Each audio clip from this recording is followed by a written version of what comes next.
আগের পর্বে আপনারা দেখেছেন যে ব্রহ্মদৈত্য সমেত কলসিটিকে টুনি নাগদেবের কাছে দিয়ে যায় এবং নাগদেব টুনিকে তার কাছে কলসিটি রেখে নিশ্চিন্ত হয়ে বাড়ি ফিরে যেতে বলে। টুনি ফিরে যাওয়ার পর নাগদেব সেই কলসি থেকে ব্রহ্মদৈত্যকে বাইরে বার করে এবং তাকে তার ব্যাপারে সমস্ত কিছু জিজ্ঞাসা করে। নাগদেব, আপনার এত বড় সাহস হয়েছে? আপনি আমার মতো ব্রহ্মদৈত্যকে আপনার কাছে নিয়ে এসছেন, আর আপনি আমাকে এই কলসির মধ্যে আটকেছেন। আমি আপনাকে একটুও ছাড়বো না। শান্ত হও ব্রহ্মদৈত্য, শান্ত হও। শোনো, আমি তোমার কোনো ক্ষতি চাই না। আমি জানি যে তুমি অনেক ভালো, তুমি কারোর ক্ষতি করো না। কিন্তু এই যে তুমি বারবার করে এর শরীর তার শরীরের মধ্যে প্রবেশ করছো, তারাও তো ভয় পেয়ে যাচ্ছে এবং তাদের সাংসারিক জীবনেও অনেক অশান্তি হচ্ছে। তোমার এগুলো মোটেই করা উচিত হয়নি। তো আমি কি করব নাগদেব, বলুন আপনি, আমি কি করব? আমি তো এইভাবে ব্রহ্মদৈত্য হয়ে থাকতে চাই না। আমাকে তো ওই সাপের ফলে ব্রহ্মদৈত্য হতে হয়েছে।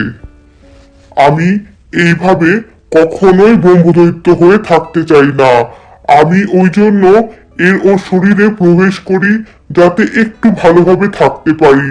আমিও চাই যে আমি আগে যেরকম মানব জীবনে দৈনন্দিন জীবন উপভোগ করতাম, সেইভাবে দৈনন্দিন জীবন উপভোগ করতে।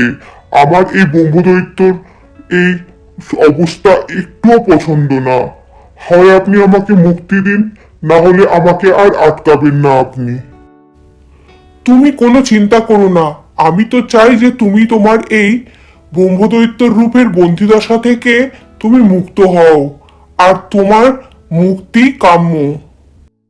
কিন্তু তোমাকে মুক্তি পাওয়াতে গেলে আমাকে প্রথমে জানতে হবে যে তুমি আসলে কে ছিলে, আর তোমার সাথে কি বা ঘটেছিল এমন, যাতে করে তুমি মানব দেহ ছেড়ে এই ব্রহ্মদৈত্যতে পরিণত হয়েছিলে। আমাকে সব কথা যদি তুমি খুলে বলো, আমি নিশ্চয়ই তোমাকে মুক্তির পথ দেখাবো, আর তোমাকে আমি মুক্ত করে দেব এই ব্রহ্মদৈত্যের অভিশাপ থেকে। সত্যি নাগদেব, সত্যি কি আপনি পারবেন আমাকে এই ব্রহ্মদৈত্যের এই রূপ থেকে মুক্তি দিতে? অবশ্যই পারবো। তুমি শুধু আমার উপর একটু ভরসা রাখো। আমি যেমন তোমাকে এই কলসির মধ্যে আটকাতেও পেরেছি, সেরকম তোমাকে মুক্তিও দেওয়াতে পারবো। হ্যাঁ, তবে বলো তোমার সাথে ঠিক কি ঘটেছিল? আমি গ্রামের সাধারণ কৃষকের গরিব এক ছেলে। আমি রোজ খেটে পয়সা রোজগার করতাম, আর বাড়িতে খুব ভালোভাবে সুখে স্বাচ্ছন্দ্যে ছিলাম। হয়তো আমার অর্থাভাব ছিল, কিন্তু তাও আমি খুব সুখে জীবনযাপন করছিলাম। কিন্তু হঠাৎই একবার গ্রামের সব লোক আমাকে চোর অপবাদ দেয়, আর চোর অপবাদ দিয়ে আমাকে পিটিয়ে পিটিয়ে গাছের সাথে বাঁধে এবং আমাকে পুড়িয়ে মেরে ফেলে। আমি গ্রামের লোকদের অনেকবার বহুবার বলেছিলাম যে আমি কোনো অপরাধ করিনি, আমি চুরি করিনি, আমাকে মেরো না। তাও ওরা আমার একবারও একটুও কথা শোনেনি। আমার বাড়ির লোকেরও কারোর কথা ওরা শোনেনি। অবশ্য আমার মারা যাওয়ার 6 মাস পরে ওরা ঠিক আসল দোষীকে খুঁজে পায়, যে যে আসলে চুরিটা করেছিল। আমি আসলে এইসব কিচ্ছু করিনি, আমি নির্দোষ ছিলাম। তখন গ্রামের লোক হয়তো পস্তিয়েছিল আমার সাথে এই হেন ব্যবহার করার জন্য, কিন্তু বিনা দোষে আমাকে শাস্তি পেতে হয়েছিল। ওরা আমাকে বটগাছের সাথে বেঁধে আমাকে পুড়িয়ে মেরেছিল, আর সেই জন্যই আমি ব্রহ্মদৈত্যতে পরিণত হই। কিন্তু যদিও ওরা আমার সাথে এত খারাপ করেছিল, তাও কিন্তু আমি কখনো ব্রহ্মদৈত্য হওয়ার পরেও গ্রামে কারোর সাথে কোনো খারাপ ব্যবহার করিনি, কাউকে কোনো রকম কষ্ট দেয়নি। কিন্তু হ্যাঁ, এটা ঠিকই যে আমি ওই জঙ্গলের মধ্যে দিয়ে যারাই যায় রাত্রিরে তাদের শরীরে বিশেষ দিনে প্রবেশ করি, কিন্তু তাদেরকে আমি কখনো কোনো ক্ষতি করিনি। আপনি না হয় খোঁজ নিয়ে দেখতে পারেন। না না, খোঁজ নেওয়ার কিছু নেই।